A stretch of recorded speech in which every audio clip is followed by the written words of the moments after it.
आइए इस सवाल को देखते हैं। Amit had a certain amount with him. He spent 20% of that to buy a car and 5% of the remaining on maintenance of a bike. Then he gifted rupees 120.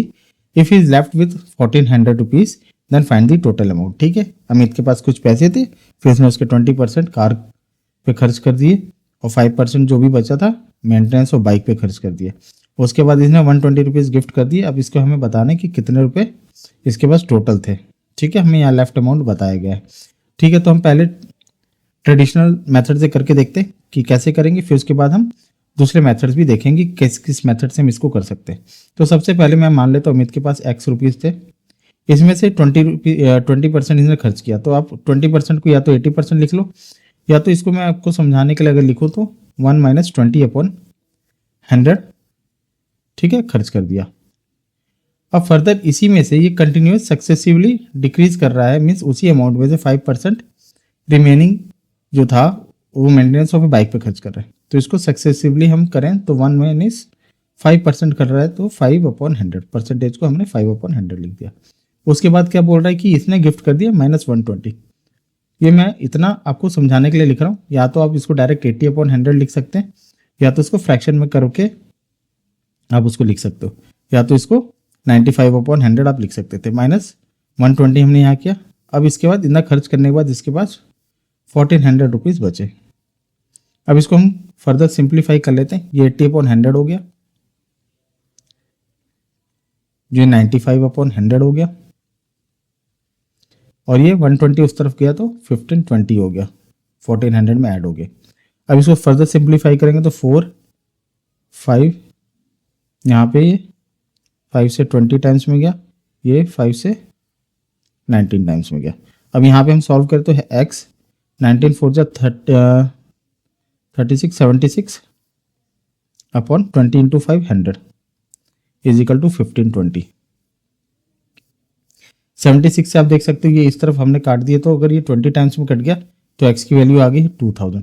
तो इसके पास initially 2000 रुपये थे. ठीक है, 2000 रुपये थे इसके पास इनिशियली, खर्च करने के बाद इसको 1400 बचे थे. ठीक है, ये हमारा आंसर है. एक तो ये मेथड हो गया. दूसरा मेथड हम देखते हैं.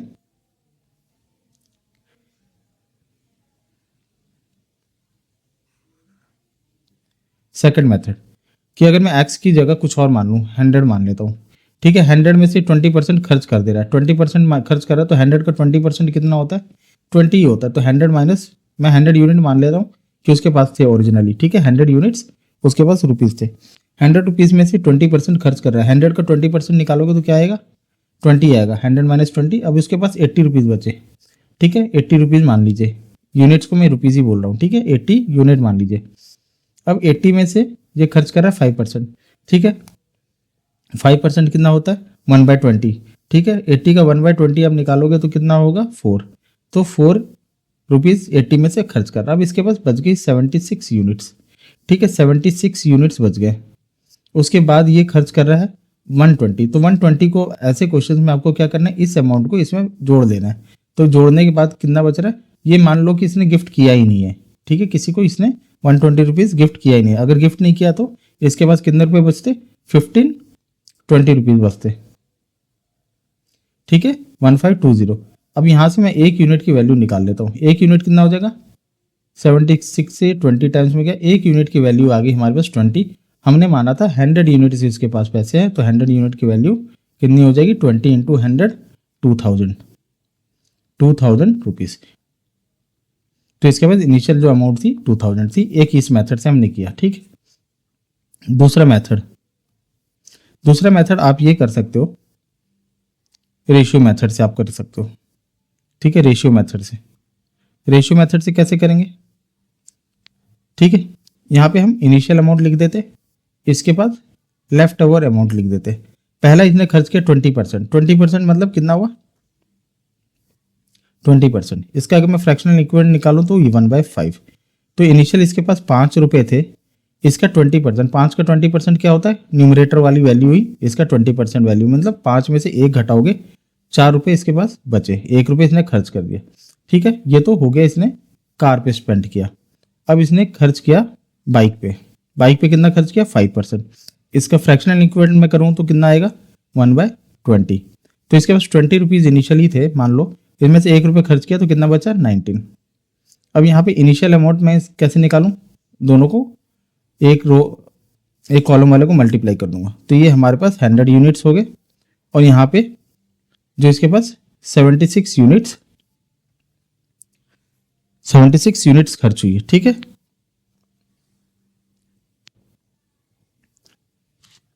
सॉरी 76 यूनिट्स वो बची है। अब यहाँ पे देखिए 120 जैसे हमने उसमें प्रीवियस सॉल्यूशन में जो 100 मान के किया था उसमें ऐड कर लिया था, तो इसमें भी हम इसको ऐड कर लेंगे। तो 76 यूनिट्स बराबर 1400 प्लस 120 करेंगे तो 1520 हो गया। ठीक है, एक यूनिट की वैल्यू निकालोगे तो कितनी आएगी 21 यूनिट। हमारा 100 यूनिट्स इनिशियल वैल्यू थी, तो 100 unit is equal to 20 into 100 2000। ठीक है, एक मेथड ये हो गया। इसके अलावा भी हम एक मेथड और यहाँ पे अपना सकते हैं इसमें। ये मेथड आप जहाँ पे सक्सेसिव डिक्रीज हो रहा है, सक्सेसिव डिक्रीज मतलब लगातार उसी अमाउंट पे डिक्रीज होता जा रहा है, मीन्स पहले 20% घटा फिर रिमेनिंग का ही 5% घटा, तो आप देख सकते हो कि कंटिन्यूस डिक्रीज हो रहा है। तो आप इसमें एक फॉर्मूला लगा सकते हो, percentage value A plus percentage value B plus A B upon 100।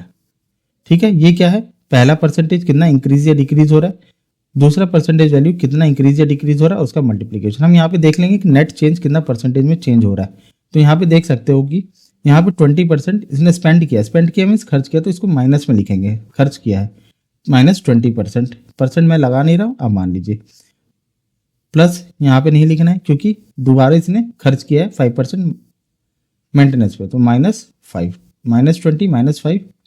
अब यहाँ पे प्लस -20 हुआ है, -5 खर्च किया है ए बी की वैल्यू अपॉन 100। अब इसको फर्दर सिंप्लीफाई करेंगे तो -25, यहाँ पे माइनस माइनस प्लस हो जाएगा, तो प्लस यहाँ पे ऊपर 100 हो गया, 100 से 100 कैंसिल 1 आ गया। तो यहाँ पे आप देख सकते हो -24% का खर्च हुआ है। मीन्स अगर इसके पास 100 रुपये थे तो नेट चेंज कितना आया, -24% करेंगे 100% में तो 76% इसके पास रिमेनिंग वैल्यू, 24% खर्च हुए हैं। तो 76% जैसे हमने वहाँ पे निकाला था कि किसके बराबर है 1520 के बराबर, तो 1% की वैल्यू आ गई 20। 100% जो हम मान रहे हैं कि एक्चुअल अमाउंट 100% है, उसकी वैल्यू कितनी आ जाएगी 100%, 20 इंटू 100 2000। तो आप देख सकते हो हमने 4 मेथड यहाँ पे डिस्कस किए, ये 4th मेथड था। तो आशा करता हूँ समझ में आया, तो लाइक शेयर सब्सक्राइब जरूर करें। Thank you for watching.